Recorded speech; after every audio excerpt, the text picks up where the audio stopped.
सुप्रभात विद्यार्थीगण। आज मैं लकारों की विभक्तियों का प्रयोग बताता हूं। लकारों की विभक्तियों का प्रयोग बताता हूं। जैसा कि मैं बता चुका हूं, लकार का प्रयोग धातु के अंत में होता है। सबसे पहले तो जानिए कि धातु क्या है। आप भली भांति जानते हैं कि करना, पढ़ना, लिखना, देखना, चलना, सुनना,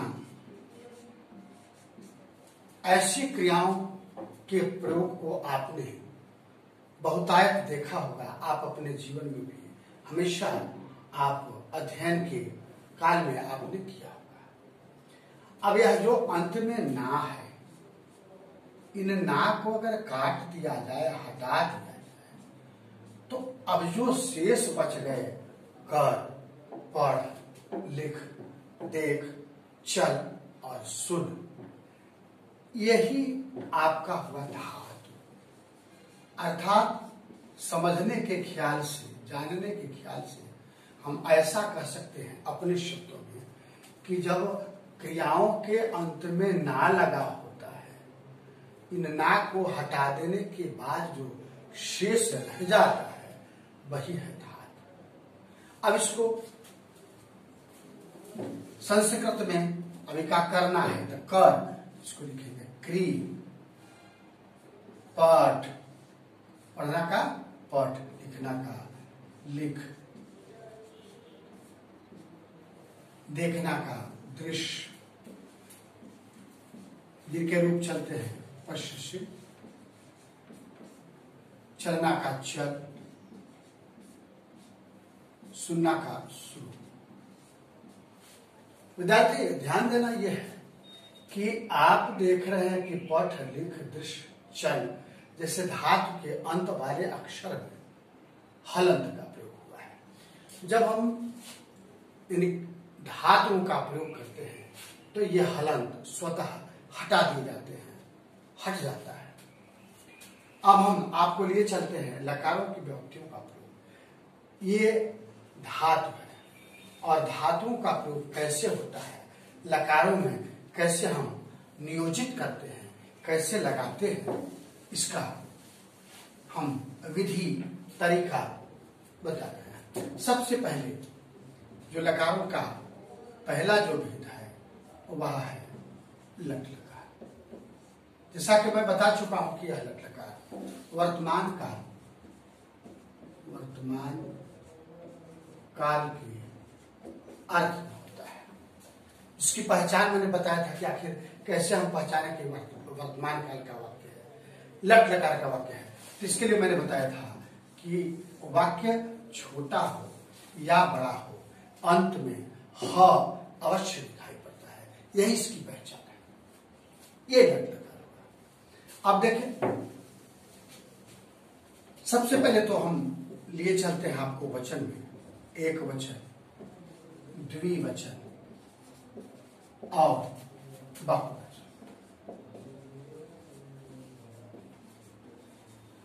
हाशिए में इधर जो कॉपी में आपका जो रेड लाइन होता है उसके ठीक LHS बायां पक्ष में आप लिखते हैं प्रथम पुरुष, जो मैं बता चुका हूं, प्रथम पुरुष। इसमें आता है ती, ताह, अंत। अब ध्यान देने वाली बात है कि ये जो ती है, ये जो ती दे रहा है, यह जो ती है धातु के अंत में लगाएंगे कैसे, कैसे इसका प्रयोग होगा। प्रयोग ही तो मैं बता रहा हूं कैसे प्रयोग होगा। बड़ा आसान है, आप समझते होंगे कि बहुत कठिन, लेकिन बहुत आसान है। अब जैसे कोई रहे कि जैसे रमेश पढ़ता है, रमेश पढ़ता है, ऐसा हिंदी वाक्य का वाक्य है। जैसा कि मैं बता चुका हूं पहचानने की विधि। अंत में ह आगे देखिए, है में ह है ना, तो यह जो ह है इससे स्पष्ट हो गया कि निश्चित में यह वर्तमान काल का है, अर्थात संस्कृत व्याकरण के दृष्टिकोण से यह लट लकार का है। अब यह तो तय हो गया कि यह लट लकार का है, लेकिन अब बात यहां पहुंचती है कि है का जो प्रयोग हुआ है तो किसके लिए हुआ? रमेश के लिए हुआ है। कौन सी क्रिया करता है? तो पढ़ता है, पढ़ना क्रिया है। अब रमेश जो यहां हो गया सो कर्ता हो गया, यह है सो क्रिया है, यानी धातु है, यह सहायक क्रिया है। अब करना क्या है कि ये जो करता है इसको समझना है कि रमेश यह जो नाम है यह किस पुरुष के अंतर्गत आता है, इसको समझना है। जैसा कि आप जानते होंगे, अंग्रेजी में पढ़े होंगे ही सी इट दे, यह थर्ड पर्सन के अंतर्गत आता है, यानी उसको हम संस्कृत की भाषा में कहते हैं प्रथम पुरुष, यानी प्रथम पुरुष के अंतर्गत में नाम वह यह रखते हैं। तो रमेश को हम रमेश कहते हैं, लेकिन जब पुल्लिंग है इसलिए हम विसर्ग डालते हैं। इसका उच्चारण होगा रमेशा। पढ़ता आया कहां से? पढ़ना से, और पढ़ना क्रिया है, मैं बता चुका हूं को ना को हटा देना है, और ना को हटा देने पर पढ़ धातु हो जाएगा, और जिसका संस्कृत होती है पठ, और इस पठ में मैं बताया था कि हलंत होता है, लेकिन यह भी मैं बता चुका हूं कि जब प्रयोग होगा तो यह हलंत का लोप हो जाता है, हटा दिया जाता है। और यहां मैं बता चुका हूं कि कर्ता प्रथम पुरुष का है, लेकिन अब देखना है कि रमेश कहने से कितने का बोध होता है? एक का बोध होता है। तो इसको हम प्रथम पुरुष के एक वचन के सामने देखेंगे कि लट लकार की विभक्ति क्या है, मिलता है ती। तो इस पाठ में हम जोड़ते क्या चीज? अभी कुल मिलाकर क्या हो गया? पाठती हो गया। इस तरह से पूरा वाक्य क्या बन गया? रमेश रमेश पठति, रमेश पठति, यह वाक्य हो गया। इसी प्रकार से आप कई उदाहरण ले सकते हैं। मोहन लिखता है, क्या हो जाएगा? मोहना। लिख धातु में फिर वैसे ही ती जोड़ देंगे तो हो गया लिखती। तो मोहना लिखती, राकेश चलती, इस तरह से बहुत सारे वाक्य बनाए जा सकते हैं। अर्थात धातु के अंत में सब में ती लगाते जाएंगे और संस्कृत में अनुवाद बनाते। कुछ और बड़ा सा वाक्य पर हम नजर डालते हैं, जैसे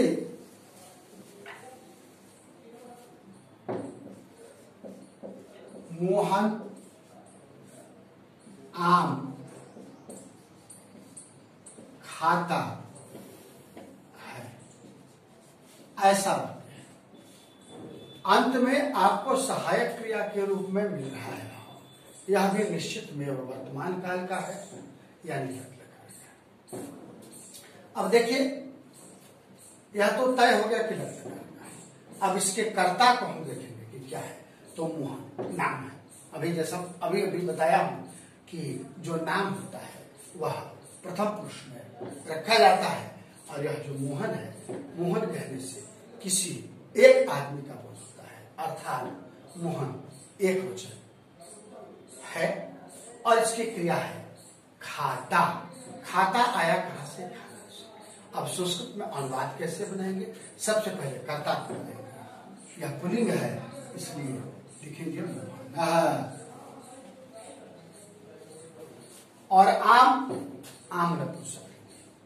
ऐसे हिंदी में आम पुल्लिंग है, लेकिन जैसे ही इसको हम कन्वर्ट करेंगे, बदलेंगे, तो आम का आम्रम हो जाएगा, यानी यह नपुंसक लिंग है, तो लिखेंगे आम्रम। और खाना यानी खा धातु का संस्कृत लिखेंगे खाद। इसमें जोड़ देंगे क्या चीज? ती, ती इसलिए जोड़ेंगे क्योंकि प्रथम पुरुष का एक वचन मोहन कर्तव्य है, इसलिए हम इस क्रिया में यानी धातु के अंत में इसी ती का प्रयोग करेंगे। तो हो जाएगा खादती। अब देखने वाली बात यह है कि कहीं कहीं विद्यार्थी इस बात पर अटकते हैं कि यहाँ अनुस्वार शब्द ने क्यों लिखा, मोहलंत क्यों नहीं लिखा। तो मैं बताता चलूं कि मोहलंत का भी प्रयोग होता है, लेकिन हाँ वहां जब यहाँ मोहलंत का अंत में प्रयोग करेंगे, लेकिन ये जो धातु है, धातु का पहला अक्षर निश्चित रूप से स्वर हो गया तब। जैसे दूसरा उदाहरण कि मोहन, मोहन यहां आता है, यहां आता है, ऐसा अगर वाक्य है तब कैसे करेंगे कि मोहन का तो लिख देंगे मोहना, मोहन का लिख देंगे मोहना। यहां का संस्कृति अव्यय में आता है, यहां का हो जाएगा अत्र, क्या हो जाएगा अत्र। और आना का हो जाता है आगम, क्या होता है आगम, जिसका रूप चलता है आगच्छ। तो आगच्छ तो आना का लिख देंगे, आगच्छ का लिख देंगे, इसमें जोड़ देंगे। लेकिन अब यहां मोहलंत का मैं प्रयोग बता रहा था, यहां तो नहीं हुआ, अब इसमें दूसरा चीज डालते हैं।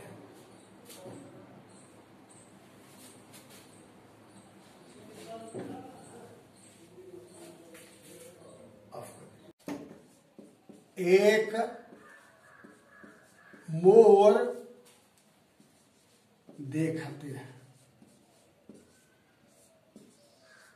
इस तरह का वाक्य है। अब देखिए हाँ स्पष्ट हो गया क्या लट लकार का है। देखने में तो बहुत बड़ा लग रहा है, लेकिन सब का सब एक है। अब अंग्रेजी में भी आप लिखते हैं तब ये ना लिखते हैं, चाहे वो हम रहे, हम लोग रहे, हम सब रहे, हम सभी रहते हैं, सबका भी लिखते हैं। इसी तरह से संस्कृत में भी इसको हम क्या लिखते हैं वयम, क्या लिखते हैं वयम। फिर यहां मोहलंत का मैंने प्रयोग किया, क्यों? क्योंकि अगला जो शब्द है वह एक है, और एक एकम हो जाएगा संस्कृत। एकम का पहला अक्षर क्या हो जाएगा भावेल, यानी स्वर वर्ण का होगा, इसलिए हम यहां मोहलंत का प्रयोग करते हैं। तो हो गया एकम। मोर का संस्कृत मयूरम। देखने वाली बात है कि इसका जो संख्यावाचक विशेषण है, तो इसमें अम हो गया तो इसमें भी अम हो जाएगा, यानी एक मोर को देखते हैं, कर्ता ने कर को द्वितीय भक्ति में, तो बालकम की तरह हो जाएगा एकम मयूरम। देखते हैं, देखना क्रिया के लिए दृश्य धातु, जिसका आदेश क्या हो जाता है पश्य। अब इसी पश्य के अंत में क्या लगावेंगे, पश्य के अंत में लगा देंगे आमह। आमह का जो अ केवल है, केवल अ, इसे य में समाहित हो गया, शेष जो हो गया आ, यह आ यहां हो गया, अब बच गया मह, तो यह हो गया आपका मह। यह हो गया वयम एकम मयूरम पश्याम। इस तरह से उत्तम पुरुष का बहुवचन समाप्त हो गया, और समाप्त हुआ आपका ये लट लकार। विद्यार्थी आज की सेवा यही समाप्त होती है, फिर मिलते हैं अगले दिन।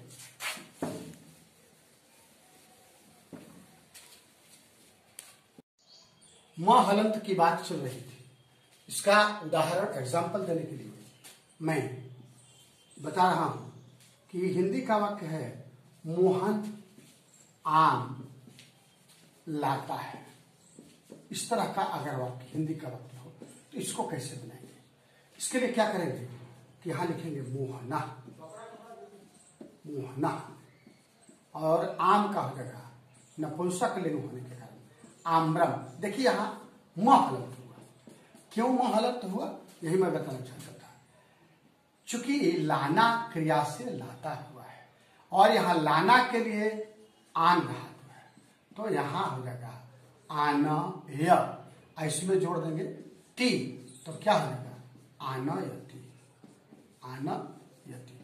पूरा वाक्य क्या हो गया कि मोहनः आम्रम आनयति, मोहनः आम्रम आनयति। तो ये पता चला क्या चीज, क्या बोध हुआ कि जब स्वर वर्ण का प्रयोग जब हो गए तो ठीक उसके पहले में हम म हलंत का प्रयोग करते हैं। अर्थात क्रिया जब यहाँ धातु है, धातु की शुरुआत यदि स्वर वर्ण से हो गए तो उसके ठीक पहले वाला म हलंत का प्रयोग करते हैं। मैं समझता हूं कि आप समझ गया। अब एक वचन के बाद दूसरा द्विवचन, द्विवचन का प्रयोग। इसी में प्रथम पुरुष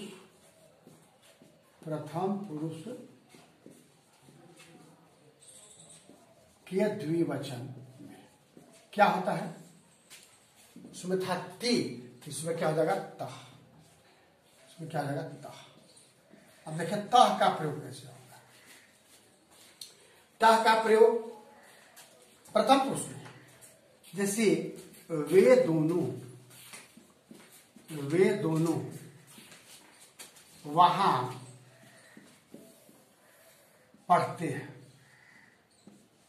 इस तरह का अगर वाक्य हो तो हम क्या करेंगे, वे दोनों का संस्कृत क्या लिखेंगे तो, वे दोनों का संस्कृत क्या हो जाता है तो इसलिए चूंकि ते है लिखा हुआ है, इससे स्पष्ट है कि यह पुल्लिंग है। लेकिन स्त्रीलिंग अगर होता तो क्या होता है, ते हो जाता है, क्योंकि उसमें होता है सा ते ता, आप पढ़ चुके हैं। तब जबकि पुल्लिंग में होता है स तौ ते, यहां तौ हो गया क्योंकि दोनों लिखा हुआ है, इन दोनों से पता चल रहा है कि यह द्विवचन का है। ठीक है, तो वे दोनों का संस्कृत हुई तो, और वहां का संस्कृत हुआ तत्र, और पढ़ते आया पढ़ना से, पढ़ना अर्थात धातु हो गया पढ़, और पढ़ धातु का संस्कृत होती है पठ। आप पठ में जोड़ देंगे क्या चीज, बस यह इसी तह का तो प्रयोग करना है, तो यहां कर देंगे तह, अर्थात क्या हो गया पठतः। पूरा वाक्य क्या हो गया, तौ तत्र पठतः, वे दोनों वहां पढ़ते हैं, वे दोनों का तौ, वहां का तत्र, पढ़ते हैं का पढ़ता।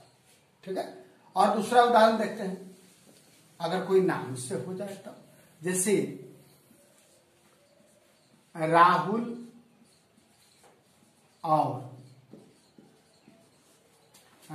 और अभिषेक खाते हैं, इस तरह का अगर खाते हैं इस तरह का अगर वाक्य हो तो हम कैसे बनाएंगे। अब यह प्रथम पुरुष का क्योंकि नाम है और नाम में दो व्यक्ति हो गए, इसलिए यह निश्चित रूप से द्विवचन का हुआ। तो एक पुल्लिंग है राहुल, इसलिए यहां क्या लिखेंगे राहुल। अभिषेक का क्या लिखेंगे अभिषेक, अभिषेक। और जो और है हिंदी में और लिखते हैं, अंग्रेजी में एंड करते हैं, लेकिन दोनों ही हालत में दोनों के बीच में और लिखते हैं तब, जबकि संस्कृत व्याकरण में अंत में लिखा जाता है, और का संस्कृत हम लिखते हैं च, क्या लिखते हैं च। तो हो गया राहुल अभिषेक च। अब हम धातु में आते हैं, खाते खाना क्रिया से, तो खाना क्रिया से हो गया आपका खाद, खाद में जोड़ देंगे क्या चीज तह, तो हो गया खाद तह। पूरा वाक्य क्या हो गया राहुल अभिषेक च खादतः। मैं समझता हूं कि द्विवचन का जो प्रयोग है तह आप समझ गए। अब आपको हम लिए चलते हैं इसी प्रथम पुरुष के बहुवचन। देखिए अब बहुवचन में क्या होगा, बहुवचन में। तो बहुवचन में क्या हो जाता है, बतलाया था मैं पिछले भागों में कि ती, तह, अंति। तो यहां अंति का प्रयोग हो जाएगा। अब अंति का प्रयोग हम कैसे सीखेंगे, अब इसको जरा देखिए कैसे अंति का प्रयोग होगा। अब जैसे सबसे पहले तो ध्यान देना है कि हिंदी का वैसा वाक्य हो जो बहुवचन में हो, यानी दो से अधिक का बोध हो तब। जैसे वे सभी, वे सभी, वे सभी किताब पढ़ते हैं, वे सभी किताब पढ़ते हैं, इस तरह से। तब वे कहने से ही बहुवचन हो गया, जब सभी लग गया तब तो और भी क्लियर हो गया कि निश्चित में बहुवचन है। तो वे सभी बहुवचन में रखा जाएगा। और इसकी संस्कृत क्या होगी, सहतौ ते। ते इसलिए चूंकि ये पुल्लिंग है। कहां से पता चलता है कि पुल्लिंग है, तो ते है। अगर स्त्रीलिंग रहता तब ती है, उसको भी मैं बताऊंगा। वे सभी किताब पढ़ते हैं, तो वे सभी का हो जाएगा ते। किताब ऐसे तो हिंदी में स्त्रीलिंग होती है, लेकिन जैसे ही किताब को हम पुस्तक में कन्वर्ट करेंगे संस्कृत में अनुवाद बनाने के लिए, तो वहां हो जाएगा पुस्तकम। क्या हो जाएगा, पुस्तकम। अब देखने वाली बात यह है कि हम अनुस्वार का प्रयोग करते हैं। क्यों, क्योंकि आगे पठ धातु है, प से, यानी व्यंजन वर्ण से शुरू हो रहा है, इसीलिए हम महलंत का प्रयोग नहीं किए बल्कि अनुस्वार का प्रयोग किया है। तो यहाँ पढ़ना क्रिया पठ धातु, तो यहाँ पठ में क्या लगा देंगे, अंति। अब कुछ लोग कहेंगे कि तो अंति तो यहाँ ऐसे लगेगा ना, लेकिन नहीं, ऐसा नहीं है। आप पूछेंगे क्यों, इसलिए चूंकि पठ धातु जब है तो ठ का जब उच्चारण करते हैं तो ठ में अ जुड़ा हुआ है, यानी ठ हलंत जुड़ा अ तब बराबर है ठ, तो अ का जो समावेश है ठ में ही है। और इसीलिए हम अ को लोप करके और जो बाकी नत संयुक्त दिखाई दे रहा है ना, नत संयुक्त हस्वी है, इसका प्रयोग करेंगे, अ का प्रयोग नहीं करेंगे। तो इस तरह से हम क्या लिखेंगे, पठन्ति, केवल नत संयुक्त हस्वी का प्रयोग करेंगे, यानी हो गया पठन्ति। इस तरह से पूरा वाक्य हो गया, ते पुस्तकम पठन्ति। समझ गए। अब ये तो पुल्लिंग की बात, अगर मान लिया जाए कि वाक्य स्त्रीलिंग का तब कैसे होगा। अब स्त्रीलिंग समझने के लिए समझिए। अब स्त्रीलिंग, स्त्रीलिंग में देखें, स्त्रीलिंग में आती है जैसे गीता, ललिता और राधिका नाचती है, ऐसा रहेगा। नाचती हैं से भी स्पष्ट हो जा रहा है कि यह बहुवचन है। इससे भी स्पष्ट हो गया, तीन नाम है, गीता, ललिता और राधिका। ठीक है, दो से ज्यादा हो गए तो ये प्रथम पुरुष में रखा जाएगा, थर्ड पर्सन, क्योंकि नाम है। अब इसका संस्कृत अनुवाद बनाना होता है तो क्या करें, ज्यों का त्यों। अक्सर मैं बता चुका हूं पहले भी कि अक्सर ऐसा होता है कि जब नाम के अंत में आ आता है तो मोटे तौर पर इसको समझना चाहिए कि आ से अंत होने वाले प्रायः स्त्रीलिंग हुआ करते हैं। ये लड़की का नाम ऐसे भी स्पष्ट हो रहा है, आकार से है, तो यह स्त्रीलिंग है। तो हम इसमें कोई विसर्ग नहीं देते हैं। गीता, गीता, हाँ कौमा का प्रयोग नहीं होगा इसमें, संस्कृत में कौमा का प्रयोग नहीं होगा। ज्यों का त्यों केवल नाम लिखा जाएगा। गीता, ललिता, राधिका और का संस्कृत अंत में लिखते हैं, जैसा कि हम द्विवचन में बता चुके हैं। और का संस्कृत हम क्या लिखेंगे, च। तो हो गया गीता, ललिता, राधिका, च। नाचती, नाचती कहां से है? नाचना से। और नाचना के लिए धातु क्या है? नृत्य। क्या है? नृत्य। नारी तयस, नृत्य। इसमें अब यही लगाएंगे अंत्य। अभी अंत्य लगाएंगे जिसका अ का लोप करके और नौता संयुक्त ह्रस्वई जो है इसी का यहाँ प्रयोग करेंगे तो हो जाएगा नृत्यंती। क्या हो जाएगा? नृत्यंती। तो पूरा वाक्य हो गया गीता ललिता राधिका च नृत्य। अब पुल्लिंग हो गया, स्त्रीलिंग हो गई। अब पुल्लिंग नपुंसक लिंग को भी ले लिया जाए, इसमें भी समझ लीजिए। नपुंसक लिंग के बारे में मैं बता चुका हूं कि अप्राणीवाचक होता है। नपुंसक, न तो पुरुष और न ही स्त्री, ऐसे का बोध हो तो वो नपुंसक लिंग है। इसका उदाहरण समझने के लिए, जैसे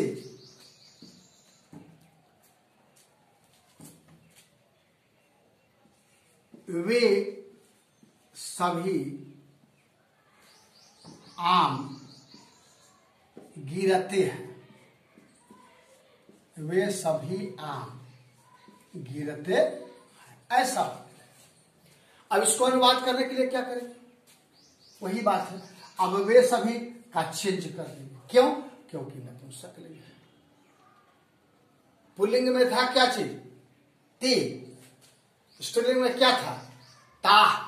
और नपुंसक लिंग में हो जाएगा क्या चीज? तत्ते तानी।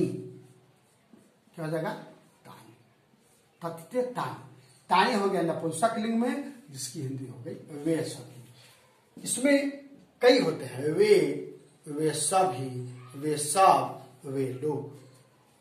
लेकिन जब बात नपुंसक लिंग की आती है तो इसमें वे सभी का केवल तानी होगा। संस्कृत आम, तो बहुत सारे आम हो गए तो क्या लिखेंगे? आम्रम, आम्रे, आम्राणी।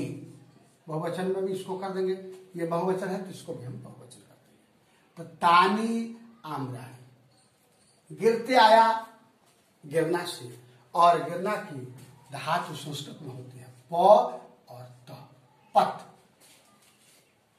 हिंदी में भी इसका प्रयोग होता है, जैसे मुगल साम्राज्य का पतन हो गया, वो पत धातु से, यानी मूलतः ये जो पतन शब्द है यह संस्कृत का ही है, तो यहाँ पत धातु है। अब इसमें हम अंति का प्रयोग करेंगे तो त में तो अ चला गया, समाहित हो गया, तो बच गया क्या चीज? रिष्ट में न त संयुक्त ह्रस्व, तो हो गया पतंती। पूरा वाक्य क्या हो गया? तानी आम्राणी पतंती।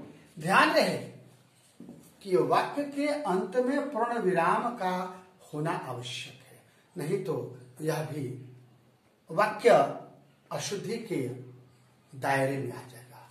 इसलिए पूर्ण विराम का प्रयोग भी आवश्यक है।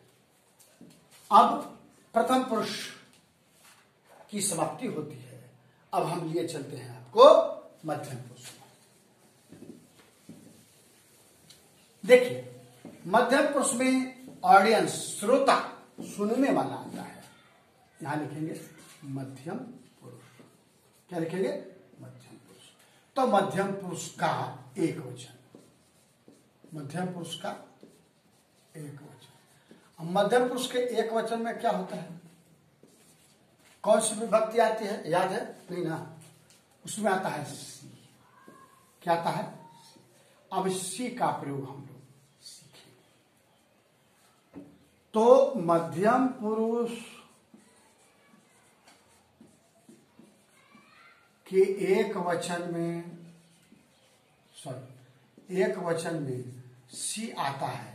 इसी सी का प्रयोग हम सीखेंगे, और सी का प्रयोग कहाँ होगा, कैसे होगा, इसको हम विस्तार से जानने की कोशिश करेंगे, प्रयास करेंगे। समझने की कोशिश कीजिए, मैं बताने का भरपूर भरसक प्रयास करता हूं। अब देखिए कैसे सी का प्रयोग होता है। अब बात जब मध्यम पुरुष की आती है तो ये सुनने वाला होता है। सुनने वाला होता है तो इसमें आएगा तुम दोनों, तुम सब। लेकिन जब बात एक वचन की है तो हम केवल तुम लिखेंगे। क्या लिखेंगे? उदाहरण के तौर पर तुम यहां आते हो, तुम यहां आते हो। देखिए हर अंत में ह आ रहा है तो निश्चित रूप से यह वर्तमान काल का है, लट काल का है। इसी से पहचान होती है कि यह वर्तमान काल का है, लट काल का है। सब्जेक्ट आपका है, करता है तुम, और तुम की संस्कृत क्या होती है? तुम। देखिए यहां हमने म हलंत का प्रयोग किया। म हलंत का प्रयोग मैं बता चुका हूं कि क्या होता है। इसके आगे वाला निश्चित रूप से स्वर बना आएगा। देखिए यहां की संस्कृत क्या होती है? आत्र। अब देखिए यहां अ आया ना, अस्वर में वर्ण हुआ, तो अस्वर वर्ण हुआ, इसके ठीक पहले हमने म हलंत का प्रयोग किया है। यानी अब से हमेशा याद रखिए कि आगे के शब्द का पहला अक्षर जब स्वर वर्ण हो जाए तो उसके पहले वाले अंतिम अक्षर में म हलंत का प्रयोग होता है। तो आगे देखिए, तुम का हो गया तुम, यहां का हो गया अत्र, आते आया आना से। आना की धातु होती है आगम। क्या होती है? आगम। लेकिन जब आदेश हो जाता है, यानी जब रूप चलने लगते हैं, तो आगम बदल करके आगच्छ हो जाता है। और इस आगच्छ में क्या लगाएंगे? सी लगाएंगे, तो हो जाएगा आगच्छ जोड़ सी बराबर क्या हो जाएगा? आगच्छसि। समझ रहे हैं ना? आगच्छसि हो जाएगा। तो पूरा वाक्य हम लिखेंगे तो कैसे लिखेंगे कि त्वम अत्र आगच्छसि, आगच्छसि, त्वम अत्र आगच्छसि। ठीक है? मध्यम पुरुष में लिंगों से कुछ लेना देना नहीं होता है। इसमें नपुंसक लिंग तो होगा ही नहीं, और इसलिए नहीं होगा क्योंकि नपुंसक लिंग ना बोलेंगे और ना ही सुनेंगे। तब पुल्लिंग और स्त्रीलिंग की बात आती है।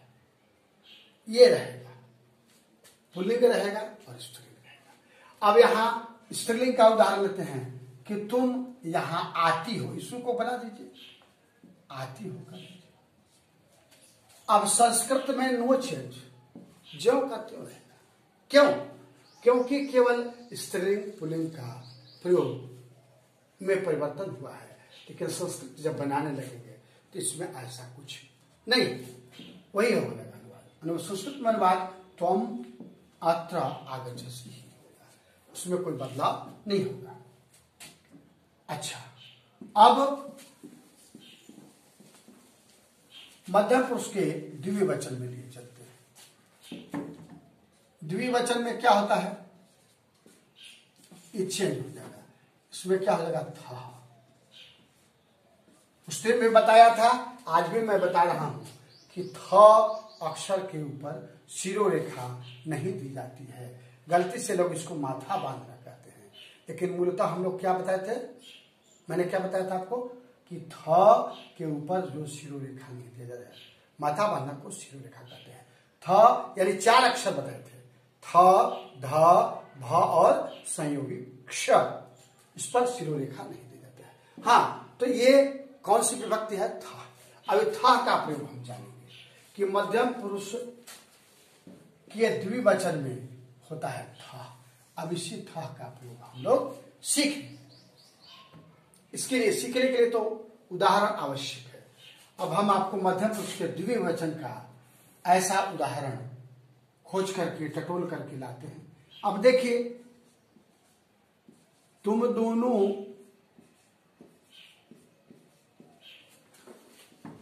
एक हिरण देखते हो, देखते ऐसा है।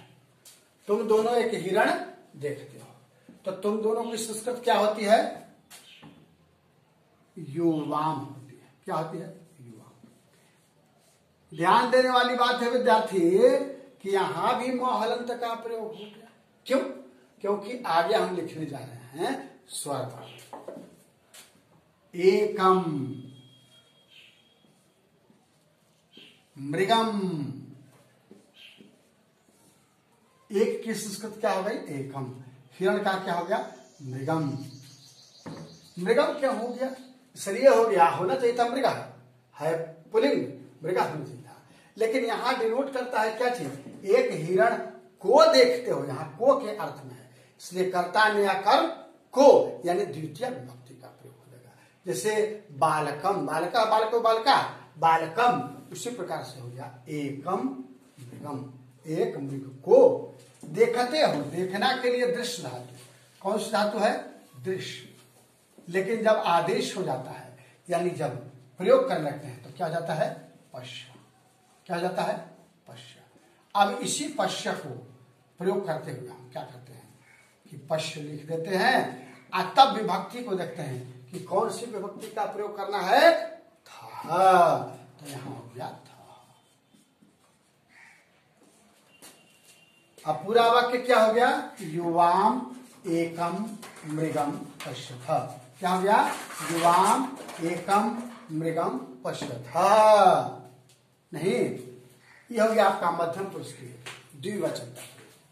अब बहुवचन का प्रयोग। बहुवचन के प्रयोग में हम देखते हैं बहुवचन। प्रथम पुरुष के बहुवचन में क्या होता है? केवल था, उसमें तो था न था, उसमें केवल था, केवल था, विसर्ग को हटा दिया जाता है, यानी से था, केवल था। मध्यम पुरुष के बहुवचन में केवल था। कैसे होगा प्रयोग? संस्कृत में कैसे बात बनाएंगे? अब देखिए, यहां हो जाएगा तुम सब या तुम सभी या तुम लोग, एक ही बात है ना, एक ही बात है। लिखते हो, ऐसा है, लिखते हो। देखिए ह का प्रयोग हुआ तो निश्चित रूप से यह लट लकार का है। लिखते हो। अब इन तीनों, तुम सब रहे, तुम सभी रहे, या तुम लोग रहे, सबकी संस्कृत हम क्या लिखते हैं? यूयम। क्या लिखते हैं? यूयम। अब देखिए यहां अनुस्वार का प्रयोग किया है, क्योंकि महलत का प्रयोग नहीं करेंगे, क्योंकि आने वाला जो लिख धातु है ल व्यंजन वर्ण से शुरू होता है, प्रारंभ होता है। ये चूंकि व्यंजन वर्ण है, इसलिए हम महलत का प्रयोग न करके अनुस्वार का प्रयोग करते हैं। ठीक है। अब लिखते आया लिखना से, और लिखना का धातु होती है लिख। अब इसे लिख धातु में थ का प्रयोग करते हैं। क्या चीज का प्रयोग करते हैं? थ का प्रयोग करते हैं। तो पूरा वाक्य क्या हो गया? यूयम लिखत। और उदाहरण, अगर मान लिया जाए कि स्त्रीलिंग अगर हो, तो ऐसे अर्थ में हम यहां बदल देंगे कि तुम सब, तुम सभी, तुम लोग लिखती हो। जो करते हो अनुवाद, इसमें नो चेंज। ये था, ये बात हम लोग कर रहे थे मध्यम पुरुष की, और इसी के साथ समाप्त होता है मध्यम पुरुष। अब लिए चलते हैं हम आपको उत्तम पुरुष। किसमें? उत्तम पुरुष। उत्तम पुरुष देखिए, उत्तम पुरुष के एक वचन, एक वचन।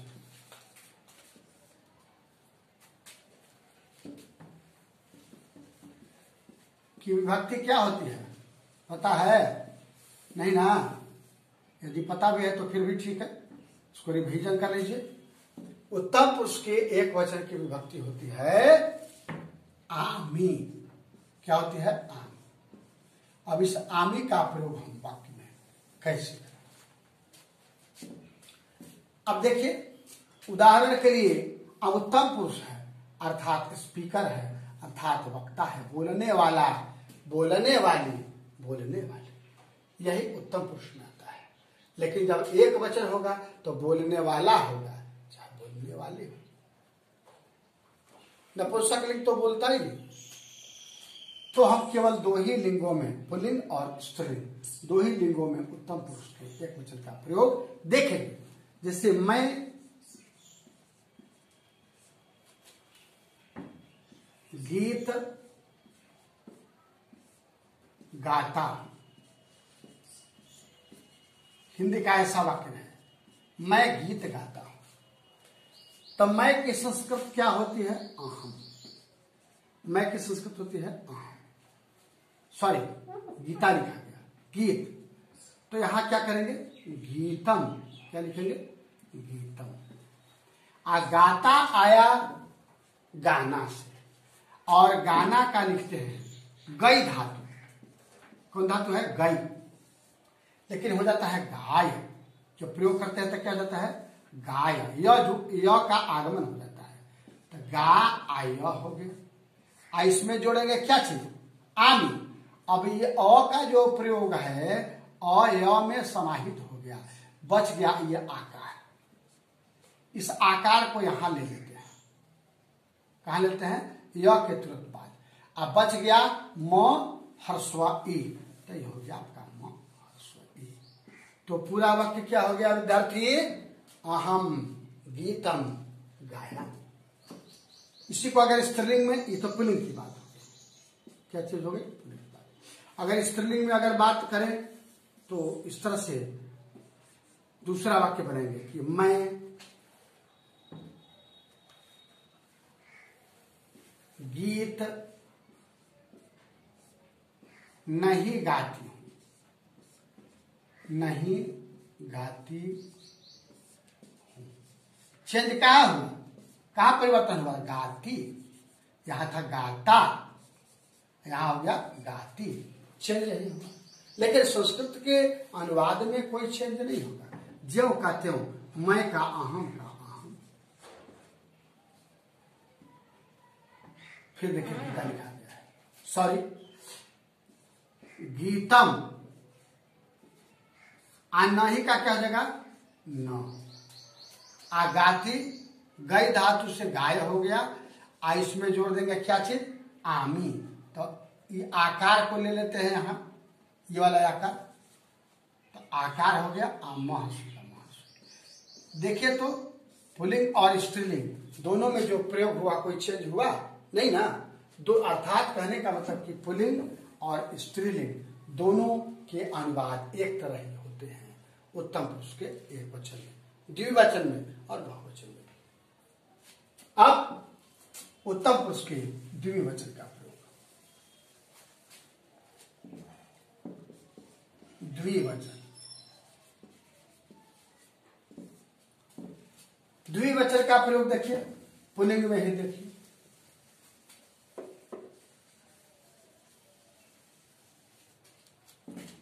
द्विवचन जैसे हम दोनों, हम दोनों फूल सूंघते हैं। फूल क्या करते हैं? सूंघते हैं, सूंघते। ह आया अंत में, स्पष्ट है कि यह लट लकार का है, वर्तमान काल का है। अनुवाद बनाने के लिए हम दोनों की संस्कृत क्या होती है? आवाम। क्या होती है? आवाम। क्या उच्चारण करेंगे? आवाम। फूल का संस्कृत तो आप सभी जानते हैं, परिचित हैं, पुष्पम। पहले भी मैं बता चुका हूं, पुष्पम नपुंसकलिंग होने के कारण। वैसे हिंदी में फूल पुल्लिंग हो गया, लेकिन जैसे ही यह कन्वर्ट हुआ संस्कृत में, यह अम लग गया, यानी नपुंसकलिंग हो गया पुष्पम। सूंघते हैं, सूंघना का धातु है घ्रा। क्या है? घ्रा। लेकिन जैसे ही आदेश होता है, यानी रूप चलाने की जब बात होती है, तो यह कन्वर्ट हो जाता है जिघ्र। क्या चेंज हो जाता है? जिघ्र। अब जिघ्र में ही हम इस विभक्ति को लगाएंगे। कौन सी विभक्ति? लिखा ही नहीं गया है। तो क्या हो जाता है? उत्तम पुरुष के द्विवचन में क्या होता है? याद है? नहीं ना। आवह। क्या हो जाता है? आवह। क्या होता है? आवह। इसी आवह का प्रयोग हम किसमें करेंगे? ग्रा में कि जिघ्र में? नहीं, यह मूल धातु है, लेकिन आदेश जो होता है उसी में, उसी के अंत में लगाया जाता है, यानी जिघ्र में हम आवह जोड़ेंगे। तो हम यहां लिखेंगे कि आवाम पुष्पम, जिघ्र में जोड़ेंगे क्या चीज? आवह। जिघ्र में जोड़ देंगे क्या चीज? आवह। अब क्या हो जाएगा? जिघ्र तो जिघ्र हो गया और अ समाहित हो गया किसमें? घ्र में। बच गया क्या चीज?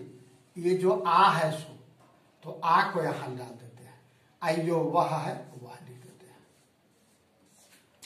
तो पूरा वाक्य क्या हो गया? आवाम पुष्पम जिघ्रावः। पूरा वाक्य क्या हो गया? आवाम पुष्पम जिघ्रावः। ठीक इसी प्रकार से अगर स्त्रीलिंग में अगर बात करते हैं तो यह भी हो जाएगा कि हम दोनों फूल सूंघते हैं, ऐसा अनुवाद वही हो जाएगा, आवाम पुष्पम जिघ्रावः। अब आपको हम लिए चलते हैं उत्तम पुरुष के बहुवचन में। उत्तम पुरुष के बहुवचन की विभक्ति क्या होती है? बहुवचन। आमः, क्या विभक्ति होती है? आमः। अब आमः का प्रयोग जरा देखिए।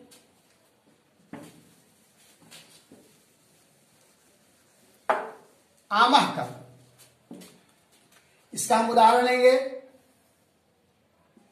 कि हम या हम लोग,